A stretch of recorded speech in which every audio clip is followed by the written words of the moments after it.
Hey, listen in. If you're still strapping your expensive camera to your neck with a flimsy strap that looks like more fashion than function, congrats, you're living on the edge. But hey, if you'd rather not risk turning your camera gear into a pile of broken dreams, then maybe, just maybe, check out Cotton Carrier Camera Carrying System.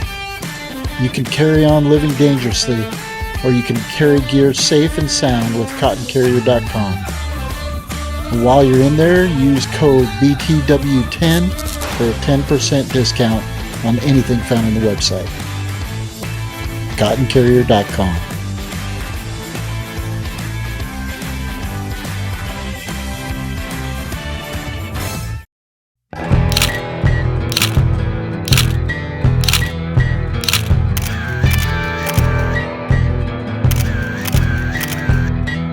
Beyond the Wild.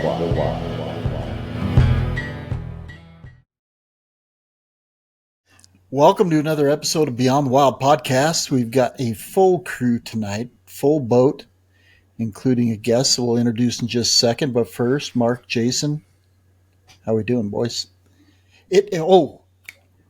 Just to give you a little bit of time frame, it was Canada Day, correct, Mark? We're right in between Canada Day and July 4th now. We're the day. We should be on a week-long holiday. 2 days in between. Yeah, we should. You're absolutely correct. We should be. It's that time of year. Almost every week we should be on a week-long holiday. Run with it. Jason, Sorry. You're about to partake in not only the 4th, but going to go see some monster trucks with you. Yep. The old redneck's coming out in me. I'm super pumped to go and see the Monster Jam World Finals here in Utah with my grandkids. So I've got the 2 oldest that are going with me with my kiddos, and they're I think they're pretty pumped. As a matter of fact, my oldest, he was he was talking to his dad, and he said, "Boss, are you going to go see the monster trucks?" And he said, Yep, Grandpa's taking me to see the monster trucks. And he said, "Cool, well, I'm coming too." And he's like, "Nope, Grandpa's taking me." So it's just one of those where they're already excited about it. So that they're that age where they just love them. So to have them go up and see them up close and personal and get to meet some of the drivers and just have the whole experience should be fun. So, yep. Nice. You only have to put off buying that next camera for a couple months to recoup that cost. Geez. Yeah, you have no idea. Those tickets were not cheap. I was a little bit shocked. It was a little bit of a sticker shock for me, but It's all good. Investing in memories that they won't remember, but I will for another couple years anyways. Yeah, you can remember for them. Right. It's okay. So our guest tonight, African specialist, well, not necessarily just African specialist, Drew Butterwick. Drew, welcome back to the podcast, sort of. I think it's your first time on Beyond the Wild, isn't it?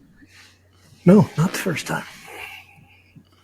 Yeah, your first time was on Beyond the Wild. Sorry, Beyond the Wild. First time was I was on with you guys. Yeah, previously. Yep, not Beyond the Wild. Correct. Okay, I thought I was right, but I've been wrong before. Very often. That one time. One time. Go ahead, Mark. No, I Mark's should say saying twice. Maybe twice. Oh, okay. Hardly ever. I'm going to have you remember the second time because I don't. I'm just kidding. Oh, we'll talk about it after the show. No, there may not be. Welcome, Drew. So Jason had a trip that he was supposed to do with you this last year, but like a lot of us, there's been a lot of cancellations. Air travel has been less than reliable in 2023 to 2025. And Jason, you can tell that story. Yeah, we may have briefly talked about it, but I got the joy of it. I can't remember the name of what the outage was, but it's when Microsoft had a breach on their security, and that literally happened the morning that my flight was supposed to leave for Africa. And super excited to get there. everybody else made it. No, almost everybody else made it.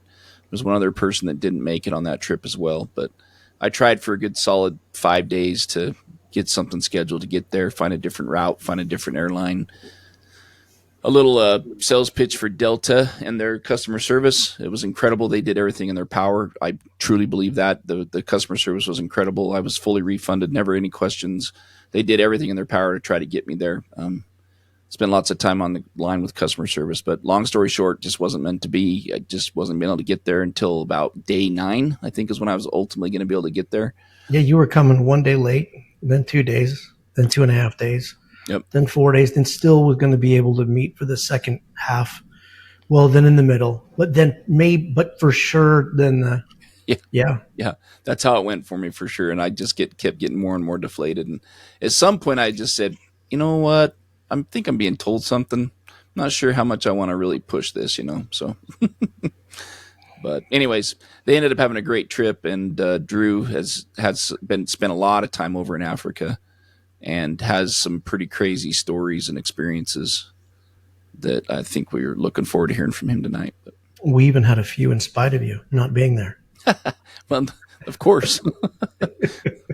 I may have been watching intently, looking at stories and, trying to live vicariously through the team. But Yeah. the FOMO was real, but I was still very happy for what everybody got, and they had some incredible encounters. So. Yep. So, Drew, not asking specifics, but what part of Africa were you guys in? We were South Africa. Okay. Yep. And you do multiple lodges down there, correct? Yeah, I mean, depending on the year, bounce around. There's some favorites that we go back to because they're just, I don't want to use the guarantee word because that's I don't want to jinx it, but they're pretty consistent. We just know that we're going to go in and get the good stuff. And, people that know me know that I'm a big predator person. I'm a big cat person. We drive right past the ducks to go to the next cat, the next thing with claws and teeth and big stuff. And they're big game safaris. We see lots of other stuff too, but my focus is definitely big 5, big animals, super close encounters. And a lot of the places that we go, we just have amazing access. There's not a lot of other vehicles. It's not the Kenya rodeo experience. I'm not totally dissing on Kenya because Kenya can be amazing, but it's just overrun. And the more private setting, the smaller groups, when you're able to be by cheetahs by yourself or leopards by yourself, and you're not having to compete for an angle with 5 or 10 or 20 or 40 other safari vehicles, it's a better experience. And when you're really trying to get, professional grade photography done, wildlife prints, if that's your goal, you can't just be in the myriad, with everybody else. It's just, it's almost impossible to get the shots that you need to. Somebody's either in it or they're wrecking the scenario, distracting the animals. It's a tough go. So, Jason's been once and he got to see a little bit of the difference of the, kind of the boutique, smaller safari experience. So what was the best experience you guys had, best encounter this last season? This last year? Oh, gosh. The good news is it's hard to really say the best. Because do there's it probably... anyway, Drew.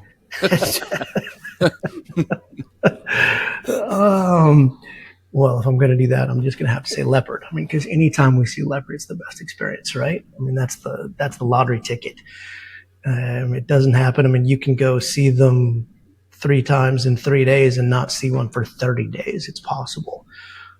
Cheetahs are kind of hard to see. Wild dogs are kind of hard to see, but the leopard is always special. Lions are frankly pretty easy to see. Elephants are a gimme. Buffalo's a gimme. Rhinos are, rhinos are cool to see. But anymore with the horns that they're cutting to make sure they don't get poached, it's a cool interaction. It just doesn't make for great photography.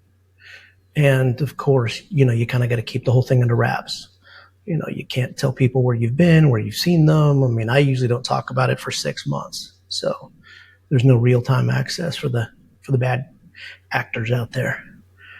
But it's crazy. It's not. I mean, rhinos. It's a bigger deal because the population is declined so significantly. But even you have, in the Edmonton, Alberta area, you have a coyote den that's fairly urban. And as soon as word gets out where they're at, the dogs start to disappear. And so you just really have to protect locations and be conscious of what you're putting out there in the world. And I know it's magnified a millionfold with rhinos. There's populations of rhinos that are now down to one, correct? Or species of rhinos that are down to one. Actually, it's gone. It's done. So that that's right. Rhino, The last that one. northern rhino is extinct. Yeah. So, but the good news is that the white rhino is turned around. The numbers are actually growing for white rhino, actually black rhino too. So Good. It's the first time in our lifetime that it's finally made a turn. The conservation project's paid off. The awareness is there, and there's been a lot of anti-poaching, which is what it takes. Tremendous amount of resource. We actually are sponsoring a project right now near the Kruger for pilots actually having to deal with the anti-poaching because it's the biggest part of it. On that note, really quick, one of the experiences I remember from the time I went was to that anti-poaching. There's so much of that going on. There's patrols, right, Drew, that they're in the park and around the park on a regular basis, and they are fully armed, and they're in there doing their job, right. And we actually came across them when we were in the park for the couple days and got to get a picture with them and stuff. It was kind of fun. They were super super nice guys and that, but yeah. So yeah, it's not like it's not unusual to actually see those folks out there actively trying to keep the poachers from doing their thing. So it's not just in the U.S., Jason, that you have interactions, just these quote unquote random interactions I didn't know where you were going with the rangers. Yeah. I mean, you step off the plane in Africa and they already are watching you to the point where they're letting you do selfies. Nothing but love. We weren't in Africa, but I do recall an instance with a ranger and a Jason. Yeah, let's get back on subject, boys.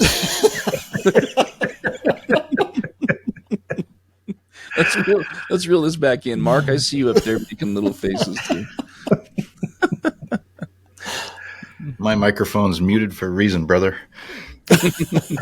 No, it's all good. It's all good. Love the laughs. So give us one specific interaction that you guys had on any of your trips over there, or even if you were on your own, because Africa is a magic place. Even though I haven't one cool encounter that we don't talk about, much that happened a couple of years ago was in South Africa. We're driving really close to the camp. We hadn't been driving by the camp, but we were going past the camp, going to another side of an area. We were actually going to look for leopard, and the impala were blocking the road in front of us. And so we were, just at a standstill. Nobody had their cameras up, nothing really going on. And one of the rams threw his head up, looked past us, snorted, and took off. The entire herd took off as a cheetah went basically over the hood of the safari vehicle and killed this impala like 30 yards from us. And it was just before sunset. And we just kind of tooled around to the other side of this kill that we just watched and got these sunset photos with this cheetah and the kill on the ground. And then the hyenas came and stole the kill from the cheetah. And we watched the cheetah fighting a little bit with the hyena all at sunset. So, sometimes you do get the crazy things like that. We were not looking for it. And I'm big on going to find the thing. If we know where there's something from the day before, we've seen a pride, or, we'd go look for a big tusker in an area again. This was random. This was definitely random. You ever had any? I know you have because I've asked this question of you before. But have you ever had any exciting encounters? Maybe where things got a little sketchy. Yeah, usually with elephants. Ones that you can talk about. Yeah. Are you trying to specifically bring up one, or are you just reaching for the ether? Oh no. I didn't know if one came to mind that you witnessed by chance. No. I wasn't even thinking about that. I didn't think about that at the time. It was like, well, I don't know what you're doing, but I know you've had some other encounters with maybe rhinos or other things that have gotten, where they're just doing their thing and. Yeah, I mean, crazy, luckily I'm still here to talk about it, but I've had some dicey situations with bears, dicey situations with elephants, dicey with buffalo, bears in Africa? With lions. Not bears in Africa per se. Not per se. Just checking. Yeah. Sorry, keep going. Actually, I mean, we're going to jump off continent and go to bears for a minute. Probably one of my closest truly almost nasty scenarios was in Alaska, out in the tundra, not for coastal bears, not for brown bears. Fall colors, beautiful scene. This lone grizz was walking. I was actually shooting photos just before that of caribou, and this bear kind of came, in the distance, was generally coming towards us. I took a quarter to go out and get in front of him. Got some nice photos. The wind was good, but I wanted to get a little closer, come into a creek with just beautiful berries. And, it was playing out pretty nice. And I guess I made noise to the point that I got noticed, because the bear basically raised up, looked at me, and then jogged off another 150 yards. But it didn't win me because, that's usually end the scenario. But I should have kind of let it go, but I decided to move around again. And the next time I was quartering towards, and the bear disappeared in the creek bed, and I expected him to come out further in front. So I kind of hoofed it to get over there. Bear changed directions, popped out of the creek right next to me, like maybe 30 yards away. And this time it saw me, stood up, and ran. So I definitely should have quit that time. But I pursued a third time because I have a very slow learning curve when it comes to wildlife sometimes. And I decided to get around in front of it again. And the next time I thought I was in a good position ahead of time, hadn't been spotted. And the bear just kind of raised up and saw where I was. I think I had some lens glare or something, because otherwise I was pretty camoed. And the bear took a couple of solid, slow strides towards me with a very pursed lip, a very definitive anger face, and proceeded to woof and swipe its paw in the air and knock the top of some branches off. Great steam dragon breath moment, which I hit like 6 or 7 frames, and then absolutely started a backpedal because I had realized that was the very, very last warning.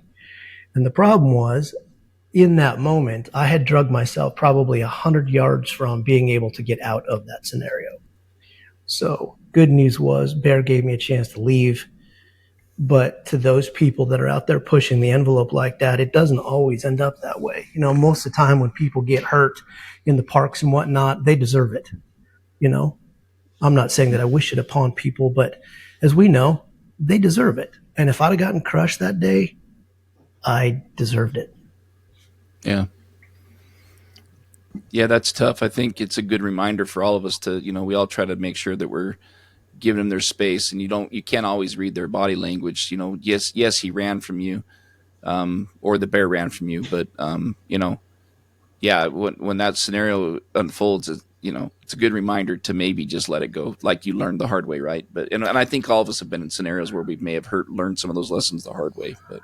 And I don't want to use the word complacency because I'm not complacent around the wildlife, but I do get adjusted, watching that body language and getting pretty comfortable. And I know what I've gotten away with before. I'd say that day I was probably complacent, though. That is probably a fair assessment. I just thought, this bear is not really worried about me. I'm fine. There's no reason for it to be aggressive until I just pushed it.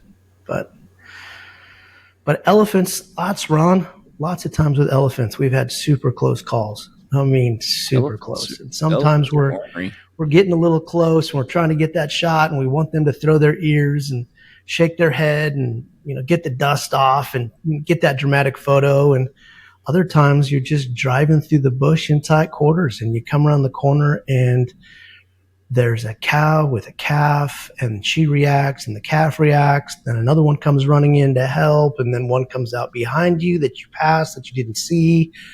You can get boxed in quick, super quick.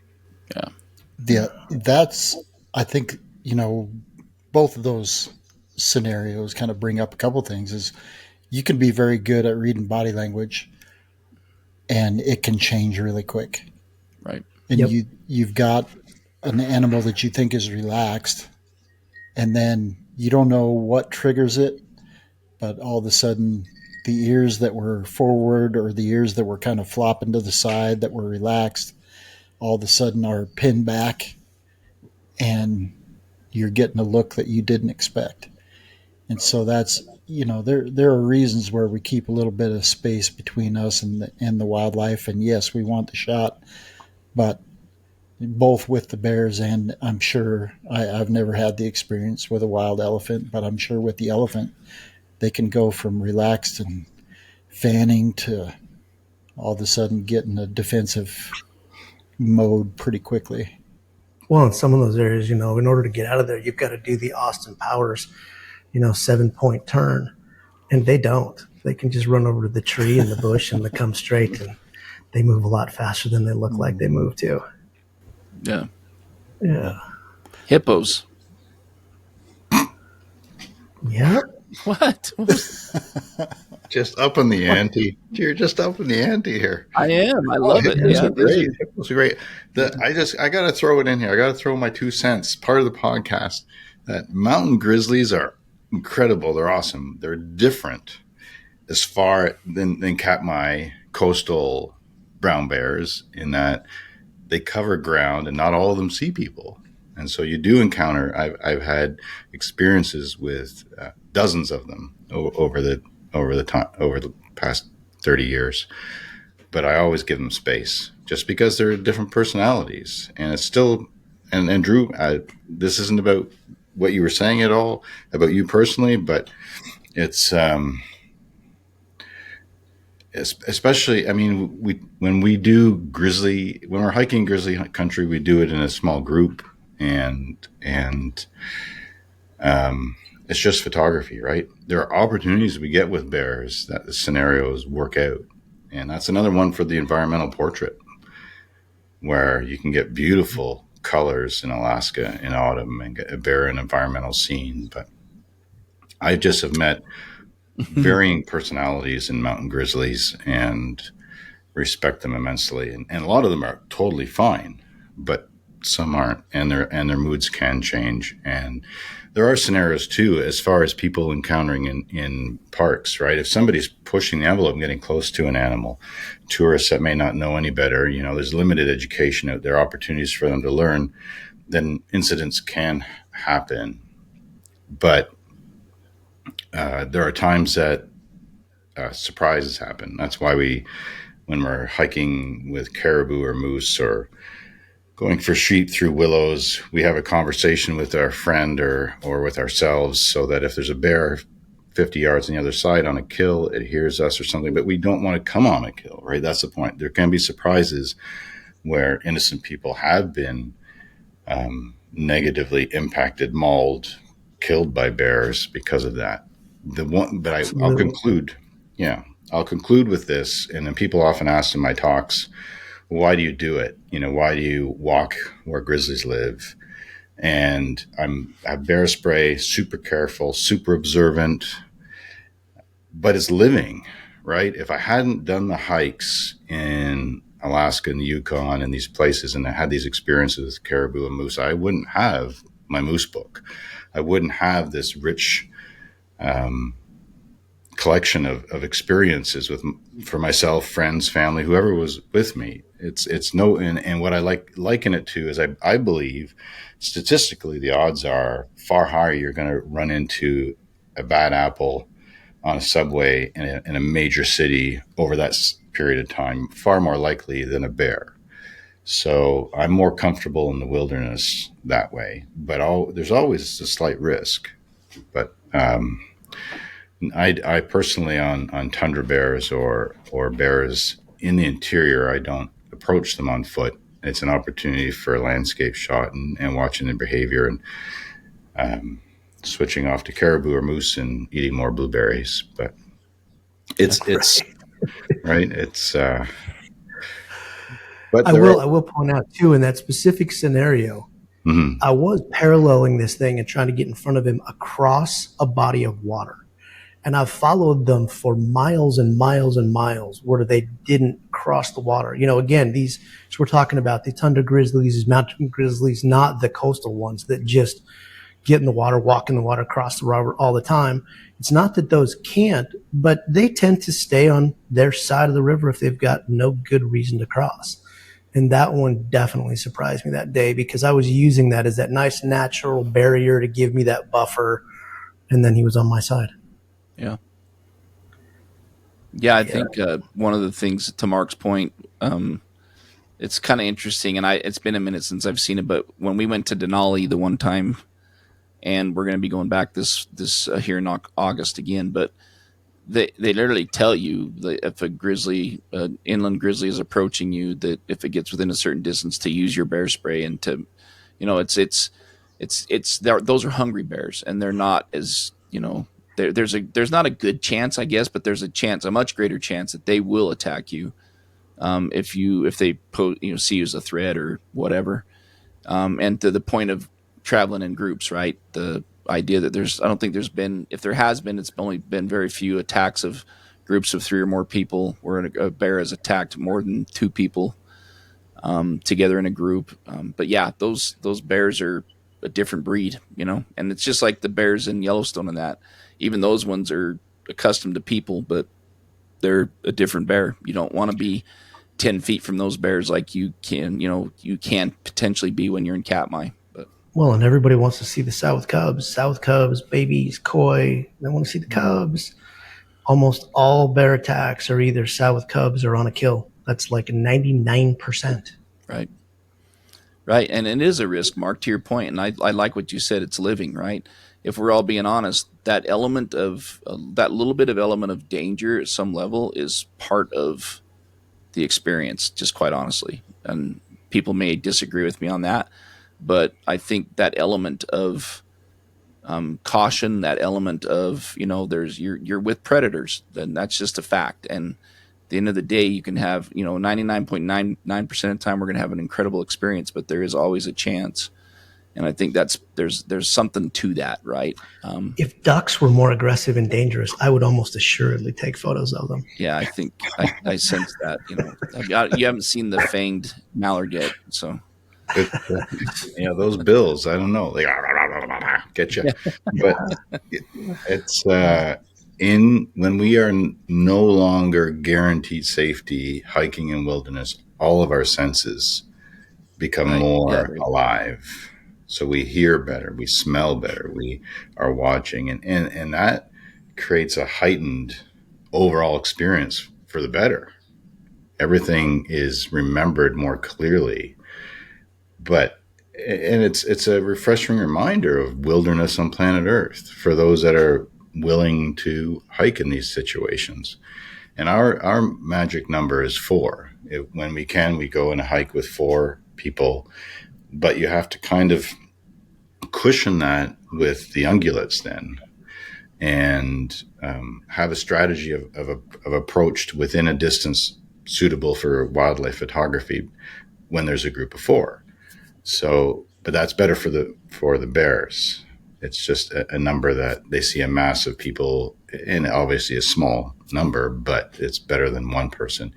In the event there's that bad apple bear, and it can happen with black bears and it can happen with grizzly bears, but it's statistically minute as much as it's a popular topic or conversation. And it does happen. People are killed by these omnivores, and the media gets it, right? It's no different than a shark off the coast of Florida or Australia. biting a person, the number of people between us and that shark is hard to fathom. So statistically, it's not something that I personally choose to worry about, but always be smart about and reflect on the overall experience is heightened. Like Jason was saying, your senses are going, which makes it so memorable. But we're out there to enjoy it and to collect photographs. And there are situations like Katmai for those that want close-ups of brown bears. And there are situations where you might be driving to a parking lot to start your hike, and there's a bear 20 yards from the road. Immense, beautiful, prime of the year and autumn kind of situation where you have the opportunity for close-ups in a safe situation. But yeah, they're all different personalities, just like people are. But it's and the same with any animal we photograph. All right, I'm climbing off my soapbox, guys. I'll let it go. Hey, before we get back to hippos, because I want to get back to hippos because they're intriguing to me. So cool. Powerful. I wanted to show you guys and have you be cautious. Use caution when you're in that Wyoming/Utah watershed. They did a post about shark attacks in the United States. And as you can imagine, almost all of them were around the coast. But there was this anomaly right dead in the center of the United States. So somewhere in Wyoming, someone was attacked by a shark, and it was documented. So I want everyone to use caution when you're swimming in the waters of Wyoming. Ron, I don't know if you've seen SNL, but that's the land shark. Who is it? Plumber. Plumber? I didn't ask for a plumber. Who is it? Telegram. Oh, telegram. Just a moment.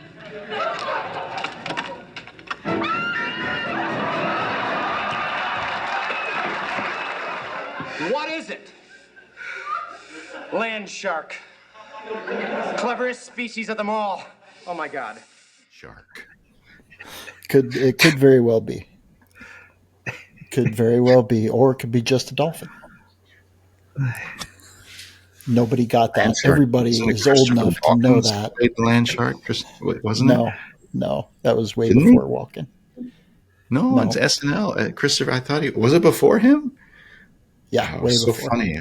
Knock at the door. Who's there? Great skits. Land shark. You're that Wyoming. You're that filthy land shark, aren't you? Nope, just a dolphin. Open the door. My foot. You get out of here before I call the police. You're the shark and you know it. Wait, I'm only a dolphin, ma'am. A dolphin?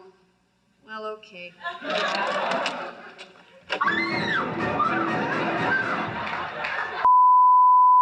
All right, Drew, before we get too way out there, hippos. Because hippos account for a lot of human interaction, negative human interaction in the continent just because of where people live and washing clothes. Yeah, hippos, though, I mean, in general, they're pretty boring. They're kind of like your neighbor's cow if it went swimming. That's not what I want to hear about. Yeah, no, they're not always that exciting. In fact, I think I can only recall a charge one time, completely accidentally. We were not provoking. We were looking for leopard again. Imagine that. Actually, sorry, that day we were looking for a lion that had little cubs, like 3 cubs, and she had been spotted in a little riverine, and we were driving the edge trying to look off in any little spot that this lioness could have, been hiding with her cubs. It was the riverine was only, maybe 15 feet across, maybe. And most of it was dry. They were hunting in it. They were hiding in the shade there. And we happened to come around this kind of little dead-end peninsula, and there were 2 bulls mating with a female hippo, and they were extremely territorial. And we were way boxed in. and they blew out of the water after us immediately. We got some really cool photos of them just off of the spare tire. Nothing we're going to make prints out of, but they were pretty cool action shots. You can tell the realism in the lack of tack focus. That was not artsy. It's amazing. No, it's not how artsy. that happens, It's right? not artsy. In fact, I was truly holding my camera out behind me as I was holding on to the oh shit handle. So I will tell you though, we did have an interesting encounter with hippos in Kenya a couple years ago. We were out looking for whatever that afternoon, nothing really pretty much on our list, and our driver had asked us if we wanted to get hippos, and we emphatically said no. Anything else? I mean, like lions, leopards, big buffalo with mud all over them, big dagoboys, something dramatic. And as we were driving out about an hour later, he said, we're going to swing by. I'm going to show you these hippos. And we're like, we literally don't want to see hippos. We've seen the hippos. There's nothing. The light's bad. There's just hippos. And this wasn't amazing photography, but it was amazing wildlife. We actually stopped, and there was a dead hippo that was floating in a pool. And there were other hippos in there trying to protect it. They were even trying to roll it over and kind of get it to shore. And the crocodiles were in there, and the crocs were fighting the hippos. And the crocs were trying to take a piece. And, one hippo would get distracted and it'd start chasing one of the crocs away while, another one would come in and start dragging this hippo apart. And they were trying to spin pieces off. And then the catfish came out of nowhere and started feeding on this hippo.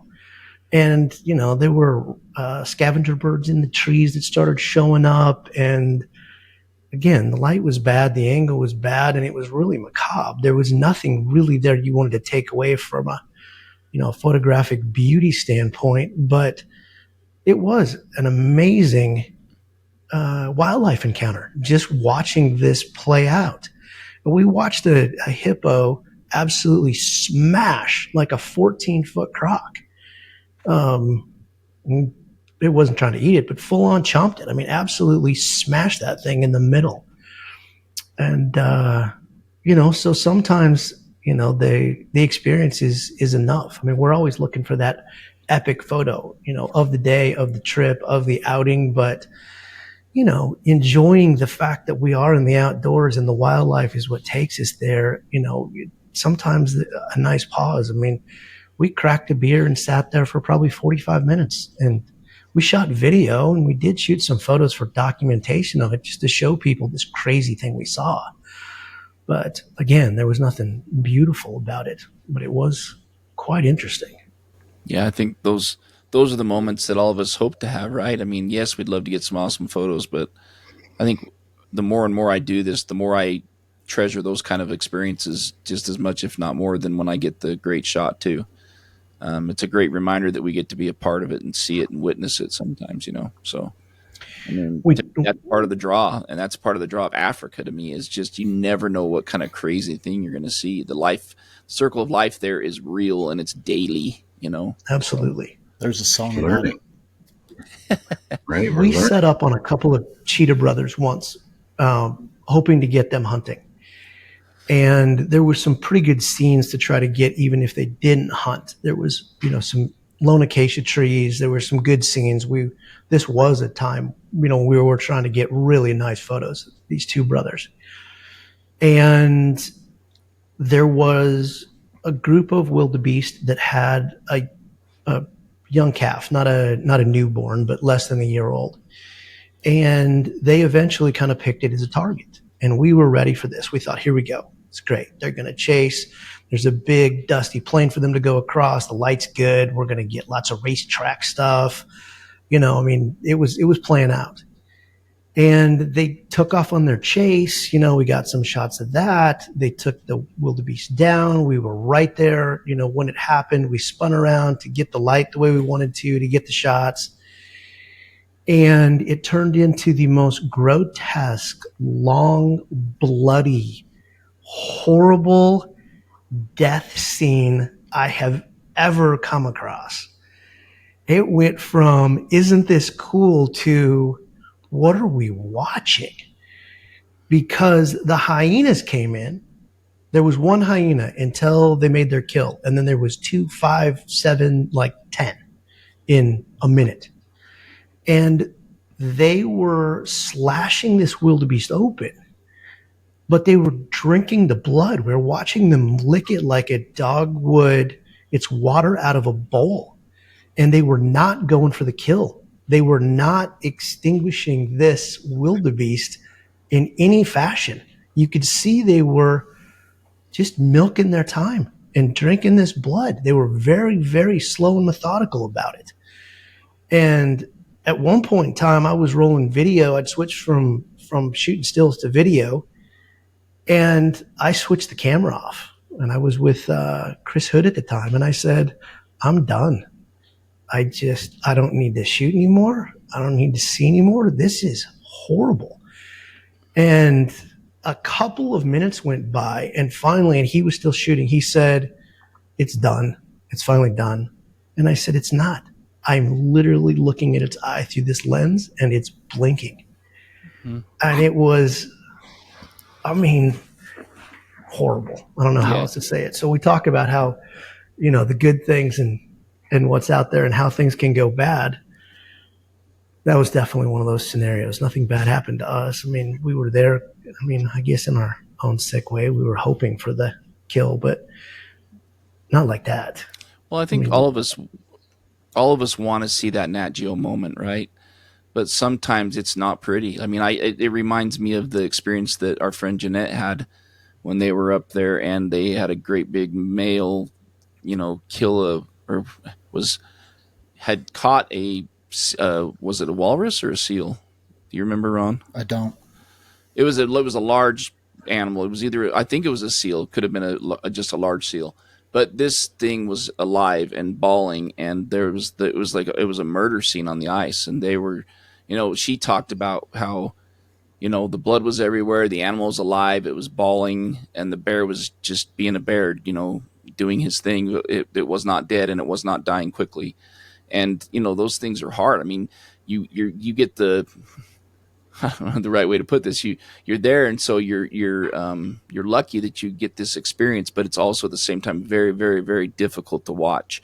None of us like to see animals suffer. None of us like to see other people suffer, right? So it's, you're hoping that you get to see an experience like that, but you also hope that it's a quick kill, and then, then nature takes its course. So sometimes those things happen, and even she talked about, I felt like I had to video it, I had to take photos, but I had such a hard time watching it and seeing it. And at some point she said the same thing. They just said, I'm done. I can't do this anymore. It's like, it is what it is. They're doing, I don't need to be watching this anymore. It just got too much, like you're saying. So I'm very much not shy of those types of events and situations. I've seen thousands of them. Sure. And I've only seen a few that were like that were just so long and so gruesome that, Yeah, none of us want to see that. I don't want to see it. So good news, most predators kill none pretty of us want swift. to go that way, right? None of us want that's like to happens, right? bloody. What the heck? Fast, do it. But still, that's why I don't carry bear spray, and I have bear encounters. Swift. Sorry. Oh, Well, I'll give the bear spray a chance. I'll give it a chance. I will try to survive. And it is, it's outside of urban areas, but even so, with humanity, urban areas are what they are. But it is planet Earth, and we all want to have a healthy, long life, as best we can, but live it too. Yeah. I've got a switch for you, Ron. We'll go back to your question about best event from the last trip. Thank you. Yeah, that'd be good. There's a place that we go to, and it's a tented safari camp. Great service. It's a really fun place. The people are fun. The drivers are very knowledgeable. The area is just super game rich. And they have a swimming pool that has a watering hole adjacent to it. Now, most camps, almost all good camps, have at least a watering hole that, you can watch the animals come in the middle of the day and whatnot.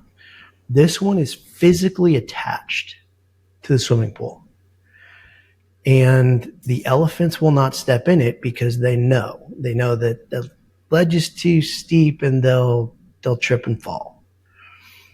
So we will actually get in to the swimming pool and get at water level and take photographs of elephants when they come to drink at these water holes.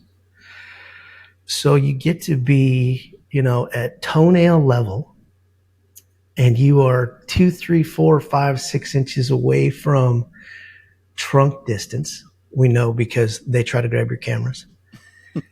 And you get these, everybody wants to get that out of proportion elephant shot, the epitome of the dry lake bed, Kilimanjaro, wide style. angle. Yeah. Right. And there's very few places where it is either legal or you're able to do it without a, remote camera and a lot of luck. And you don't always get the biggest bulls, but you still can get some nice ones. You get a ton of interaction. And I know outside of a zoo, no place where you can safely get that close to elephants. And it is an amazing experience. I mean, it really is. You have 4, 5, 6 elephants, and all of them, you could reach out and touch their trunk. They're all that close. That's awesome. Yeah, it's pretty special. And it's every day in the middle of the day when you're not on your game drives. So it's this, post-breakfast bonus to go get. And then you can realize that you didn't have your f-stop up enough, and so that your depth of field was too shallow, and so you can adjust that for the next day, and you can decide, gosh, 55 millimeter lens isn't even close to wide angle enough. Mm-hmm. And then you find out 27 is not wide enough. And pretty soon, if you have it, you're down shooting 16, 14, 12 millimeter to get those shots, which it's pretty amazing when you're able to shoot true wildlife photos with that wide of an angle lens. Mm-hmm. You said happened in the middle of the day, right after lunch, which was probably right before pre-dinner, which was then right after dinner, and then it's the next morning. They usually come in about 11s. And then you get breakfast, or no, you get pre-breakfast. Then you come back and you get the pre-breakfast, and then you get breakfast, and then then you do pre-lunch, and then you do lunch, and then I'm exaggerating a little bit, but I'm not exaggerating a lot. So, well, haven't we figured out there's 7 actually scheduled meals a day on those photo safaris? Yep. Yeah. And that's not counting the sunrise sunset stuff, right? Wine tasting. Yeah. In the field breaks that you take a little snack and a drink, so. Right. Post dinner fire pit. Yeah. Boma cocktails under the stars. Baobab trees. Lit up water hole, watching lions, hyenas, elephants, whatever might be coming by the water hole. Swim when they come in? Sure. It's a personal choice. Yeah. I think you sign a waiver first. I have a question. Well, sorry, say what you're going to say. No, go ahead. Well, what took you to Africa? When was your first trip to Africa, and how did the love of this continent spark for you? Man, it was a very random happenstance, super lucky first occurrence. I had written the tiniest of magazine articles. And I'm going to say I maybe got 100 words in this little snippet in this travel section that was allowed to be in there. I couldn't even tell you what it's about right now. But the editor of the magazine had someone contact him, and he asked if he could get my information. And there was a gentleman from the UK that was setting up this private reserve, and he wanted to create the largest black rhino breeding and conservation project in the world. And he was kicking off this super high-end private photographic safari in the Kalahari Desert. And they offered to fly me out and show me around and have me shoot marketing photos for them, and for them to show me what their project was about and what their photography was about and their whole conservation program. And I think 20 days after I talked to them, I was on a plane to Africa. So, and that was 27 years ago. That lit the fire. And now, how many times do you think you've been over there? Well, let's see. I went 5 times last year. Yeah. Getting ready to go here soon, right? Yeah. I skipped probably 4 years. I didn't go in that time frame. There's a lot of times I've gone for, anywhere between 2 and 5 trips a year. The shortest trip was 2 weeks. Last year I was there for 9. So yeah, spent a lot of time there. It's culture, it's food, it's the wildlife. It's not just the photography, and I do believe it rivals anything. Like Jason said, you leave out in the morning, you leave out in the afternoon. You have no idea what you're going to encounter. You can be going back to a kill from the morning that you know about. So you're going to go photograph this pride of lions. And on the way, something can totally derail you. And it's more interesting than what you were going to go shoot in the first place. The sunsets are, unmatched. Sitting around at the fire pit at night, actually, when you're not even taking photographs and just, telling stories and listening to what other people have encountered, this kind of chat under the stars, listen to the hyenas and the lions and the buffalo and the leopards, all from camp. I don't know a lot of better ways to end your day. It's pretty amazing. Yeah. It's definitely an experience. I'm looking forward to getting back. So yeah. I'm looking forward to getting there the first time. Yeah, I know. The most ridiculous thing is everybody else in my family has been there. Are you serious? Uh-huh. I have not. Your kids have been there? Mm-hmm. Oh. Wow. What's your problem? Exactly. Exactly. You guys the same thing about Newfoundland. But okay. Yeah, fair enough. Yeah. Fair.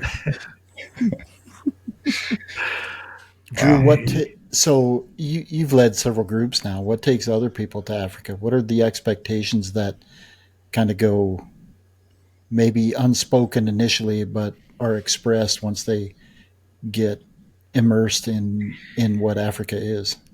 Well, there's a difference, obviously between the first timer and the person that's been a few times, because the expectations change. The first timer is probably the easiest client in all of photography workshops, in my opinion. Because everything is new. Everything is what you wanted to see. It's all bigger and faster than your mind could wrap around. I've seen my share of giraffes, and, we stop for the first 20 with a new group. There's a giraffe. There's 2 giraffes. There's a baby giraffe. Look at the group of giraffes. You have to explain to them it's a tower. It's a journey. You have to get it with the speak. You can't just go to Africa and say group, that. So you have to go through that whole thing. But truly, it is fun and refreshing to see people that have spent a lot of time outdoors, but enjoy that new experience as much as a teenager would, or probably more than a teenager would these days. But their expectations, I think, are to be able to see a lion and to see an elephant and to see a giraffe. And that's going to happen. You're going to see it. It's not a question. Or you could be like Jason. You leave the airport, you drive like 35 minutes, and you see a leopard take a porcupine up into a tree. That's basically your first encounter. Other than the elephants and the giraffes we saw when we were flying in and on the plane, right? Which was kind of a wild sight too. You're looking at your plane window and it's like, oh my gosh, there's elephants and giraffes, and we're landing. Yeah. We've had charters. We've had to buzz the strip a couple of times to get the game off of the landing strip. So, that's part of the experience too. But then, Ron, when you carry on into the people that have been several times, they've usually got an animal or a shot that they want that they haven't in previous trips been able to take. They haven't got the sunset picture of the leopard in the tree, which, it's great. I don't have it either. It's a tough one. So, probably the hardest photo to get. And some people have gotten it like 10 times, but they've got something. They want to see animals cross. If they're in Kenya, they might have gone to see the migration several times and never see a crossing. We ran across a photographer a few years back. He'd been on 7 times to the Mara to see the crossing. He'd never seen one. He'd literally never seen the actual migration crossing. So, that is the trick in kind of putting together a blended group of seasoned photographers, is making sure that you don't have somebody that wants to shoot ducks and somebody that only wants to shoot babies and somebody that wants to shoot only predators. They have to mix well, kind of play well with others kind of scenario. But hopefully people are generally aligned enough that you can, kind of go find those shots, get those shots. But I don't think that the expectations have ever really been that hard to achieve compared to other places. I think the other workshops that we do, Jason, the whole wolf thing. Yeah. When people say, what do you think the odds are? They're 50-50. You're going to see them or you're not. That's all I know to tell you. Yep. I'd say even lower than that, because I can do the math and it's about a 2% chance for me. Right. That varies by every person, right? Yeah. So you get a lot of luck. So. Yeah. Yep. And that's true. I think the key from my experience over there is I had a lot of shots in my mind too. But I think for me going over there, I think it's so incredible that even though you may not leave with the shot that you had in mind, you never leave unsatisfied with the experiences that you've had. It's just, I don't know how to explain it. It's a lot like, to me, it's a lot like the Katmai bear experience when you're on the ground with them and you get to spend hours and hours with them and you're in close quarters. But it's like that on steroids because you're doing it with a whole bunch of different animals, and the variety of what you see it'll just blow your mind. My first time over there, I took so many photos of animals that most other people weren't even taking photos of, because it's like, it's they see it every day. There wasn't a point in time that I can remember where we didn't see an animal in our vision when we were out on safari, whether it was an impala or there was one warthog or. I remember specifically, I'm going to point it out to you. There was one. Okay, talk to me. We had the morning of fog with the fire sunrise. That was beyond. One of the most beautiful landscape Africa-scapes ever. It was, the top 5 sunrises of all time that I've come across for sure.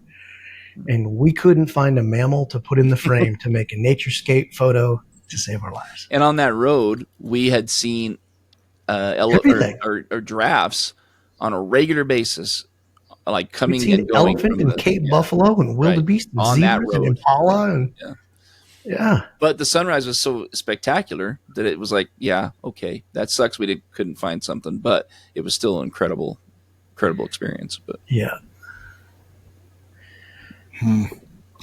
Yep. I don't know. I could listen to Africa stories all year. Yep. But you could come with us next year, Ron, then you could tell your own Africa stories. I have.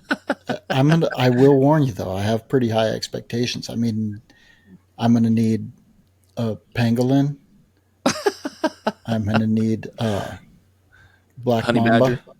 Honey badger. I'm probably going to need a honey badger, and those are both possible. Probably a honey badger and either a cobra or a mamba in the same frame. I'd like that one too. Yeah. I have a list, and it is pretty high. You can't ride the elephants, Ron. No, that's not on the list. Okay. But yeah, I would swim with them. That would be great. I would swim up to them in the one lodge, but yeah, no, I have plenty of Mutual of Omaha visions of Africa, and David Attenborough narrated visions of Africa, just like, everybody else, but I would love to experience it once for myself. And, there's crazy African species that I'd like to go to Ethiopia and get up in the highlands, and Ethiopian wolf. And I can never remember what those They're not baboons, but they're baboon-like in the highlands of Ethiopia, and they live in areas that are so scenic that you almost can't help but get these crazy wildlife scapes with I know these what you're monkeys talking. in them. Yeah. Yeah. Yeah. They're not monkeys. They're close relative to the baboon, but I'm going to have to look it up now. Yeah. Well, and I mean, I think that's a thing that's often forgotten is, when Africa comes to mind, a lot of people, it's Kenya, it's Botswana, it's South Africa, and there's the whole continent. I mean, there's amazing stuff to do in Zambia. There's beautiful stuff in Zimbabwe, especially around Victoria Falls. Tanzania is the Serengeti, but all the way across to the coast. And you've got the island of Zanzibar there. Madagascar is a massive thing. The Ethiopia, Uganda, Rwanda for not just the gorillas, but there's so many different odd species that are up there as well. The Central African stuff has got the bongo and then, the giant, Lord Darby's eland, the forest buffalo. I mean, cool, large, hidden, large animal. crazy stuff. Hard to photograph, but yeah, tremendous things. Yep. And I can't go now till I can. What, Mark? Gelada? Is that how you say it? Gelada? Yes. Yeah, they have Gelada the is red often V in referred their to chest. as the Gelada baboon, the bleeding heart baboon, but is not a true baboon. Yeah, close relative. They look a lot like a baboon, but yep, that's it. But I can't go till I can take my grandson for a month or two now either. So I've got to give that a little bit because the little bugger is not very patient. So I may have to go once without him.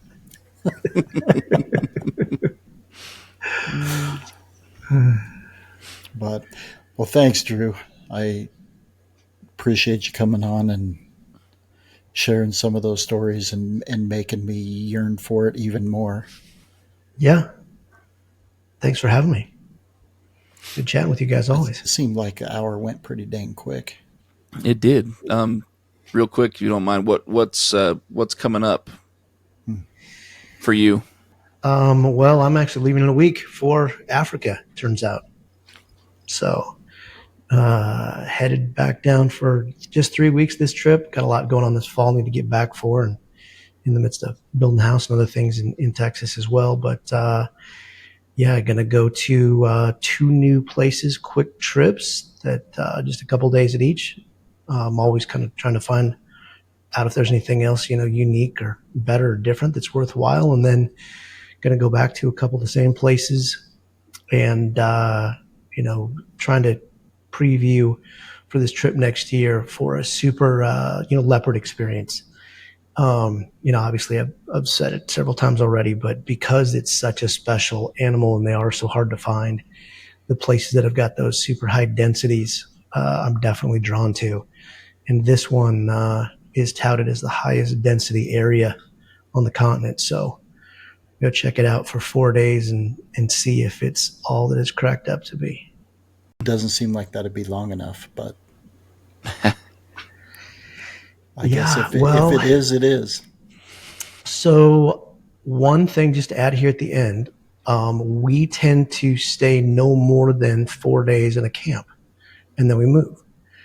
And that is because the things like the lions, the leopards, the cheetahs are very territorial. So you'll often find a pride, and then that's the only group of lions that you'll see the entire trip. So if you want to get a new look at different predators, you need to change areas. And then it gives you a chance for different accommodations, different backdrops, different food. It's nice if, the continent of Africa is massive. So it's nice to go there. And even if you only see one country, to see various parts of that country. I liken it to people coming to the United States and they only go to Miami. I mean, or they only go to Vegas or they only go to Vail. I mean, you don't get a very good snapshot of America if you just make one stop. So, really like to bounce that around. Usually stay about 3 different camps a week, more or less. And, just try to increase that experience. Meet those wrong expectations. They're high. Well, it's amazing to hear of your wealth of experience from Africa and your insight based upon that, and the stories. I mean, I can imagine there's 10 podcasts worth of stories, maybe more. So thank you for coming on, Drew. It's nice to see you again. And gentlemen, always fun to catch up. And Drew, this is foreign to me. I've never been to Africa, so it's always a learning curve. And to hear somebody who's been there so many times and has clearly such a connection with the continent, it's appreciated. Well, I was just going to say, Drew, where can people learn more? So the website is voyagersafari.com. And all your trips and your photography, you've got your portraits and stuff, all your prints that are available. Yeah, all that you can find there. Yeah, epicwildlifephotos.com. It's got wildlife prints. And then, of course, on the gram, Voyager_Drew. Although I'm not as much on there as marketing people would tell me I'm supposed to be. Well, I'm looking forward to the trip we've got for next year for sure. So people go and check out the website and see what details are out there. So you got it mapped. Thanks again, gentlemen. Nice chatting with all of you. You guys have it mapped out for next summer, Jason? Yeah. Yep. Next summer. Yep. July timeframe, right? Yes. Yep. Awesome. Well, hopefully the travel goes smoothly this time and you have an experience that rivals or even exceeds your first one. Thank you, Drew. Nice to see you again. Gentlemen, always fun to reconnect. Always learning and entertaining to hear stories, and much appreciate Drew's insight into Africa, because again, it's at this point in my life, in my young life, it's foreign to me, but it's so intriguing, and to hear these encounters, I can only appreciate so much the power of it. And I think, as you alluded to, Drew, that somebody who goes for the first time likely can't help but be moved by so much tremendous wildlife that they've only imagined and seen on a screen. It's very different, I'm sure, experiencing it firsthand. And something that stuck with me with one of your descriptions too, just in closing, that would be the perfect ending to a day in Africa would be hearing the sounds like you're describing in the night. Would be very powerful and would stick with somebody. So appreciate hearing your insight, and thank you everybody for tuning in to Beyond the Wild podcast again this week. If you had the pleasure of watching on YouTube, you got to enjoy everybody's expressions and some of Drew's images and videos from Africa. And if you have the time, please give us a thumbs up and a comment. It's always appreciated. And interact. Give us, if you have questions for the show, questions for the hosts, questions for an upcoming quiz could be welcomed. So fire away on Instagram or on YouTube as well. That would be appreciated. Until next week, guys. And Drew, all the best on your upcoming trip. I hope it's super enjoyable and fruitful. And everybody enjoy your summertime. Stay cool and have fun with your camera. Until next week. And that's a wrap for another episode of Beyond the Wild podcast.